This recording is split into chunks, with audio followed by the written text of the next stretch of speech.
সংশোধিত ওয়াকফ আইন নিয়ে মঙ্গলবার দীর্ঘ শুনানি চলল সুপ্রিম কোর্টে। শীর্ষ আদালতের প্রধান বিচারপতি বি.আর. গাভাই এবং বিচারপতি অগাস্টিন জর্জ মাসিহার বেঞ্চে শুনানি চলে প্রায় 4 ঘণ্টা ধরে।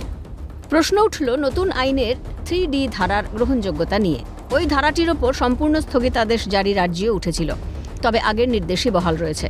বুধবার ফের মামলার শুনানি। আইনজীবী কপিল সিব্বালের অভিযোগ, 3D সহ আইনের 2টি ধারা নাকি মূল বিলের অংশ ছিল না। যৌথ সংসদীয় কমিটিতেও এই নিয়ে নাকি কোনো আলোচনা হয়নি। সংসদে ভোটাভুটির আগে ওই ধারা 2টি নাকি সংযোজিত হয়েছে। প্রধান বিচারপতি গাভাই জানতে চান, সংসদেও এই নিয়ে আলোচনা হয়নি? বিচারপতি মাসিহা বলেন, সংসদে ভোটাভুটিও হয়েছিল, তাহলে এখন কেন একথা? তখন সিব্বালের অবাক করা দাবি, নিশ্চয়ই ভোটাভুটির আগে এটি যুক্ত করা হয়েছিল। সিব্বালের কথায়, ওয়াকফ সংক্রান্ত আগের আইনগুলিতে কখনোই ধর্মীয় সংখ্যালঘুদের অধিকারের ওপর হস্তক্ষেপের উদ্দেশ্য ছিল না। 2025 সালের নতুন আইনে নাকি সেটি সম্পূর্ণ পরিবর্তন হয়ে গিয়েছে।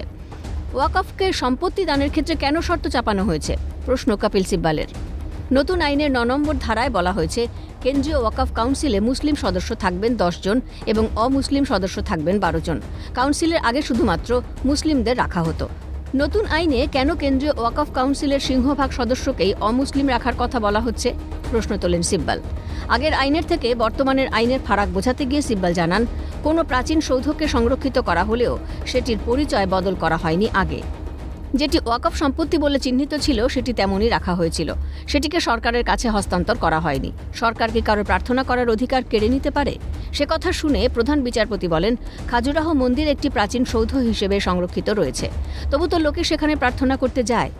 জবাবে সিব্বাল আশঙ্কা প্রকাশ করে বলেন, 1958 সাল অনুসারে যেগুলিকে সংরক্ষিত হিসেবে ঘোষণা করা হয়েছে, নতুন আইনে সেগুলি আর ওয়াকফ সম্পত্তি বলে গণ্য হবে না। সেক্ষেত্রে সেখানে কি আর প্রার্থনা করা যাবে? সিব্বালের কথায়, নতুন আইন হয়েছে ওয়াকফ সম্পত্তিকে রক্ষা করার নামে, কিন্তু ওয়াকফ সম্পত্তিকে দখল করার জন্য নাকি এই আইন তৈরি হয়েছে।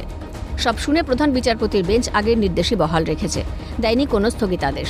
বুধবার ফের মামলার শুনানি। সরকার পক্ষের আইনজীবী বুধবার কি বলেন, সেদিকেই এখন নজর। ক্যালকাটা নিউজ।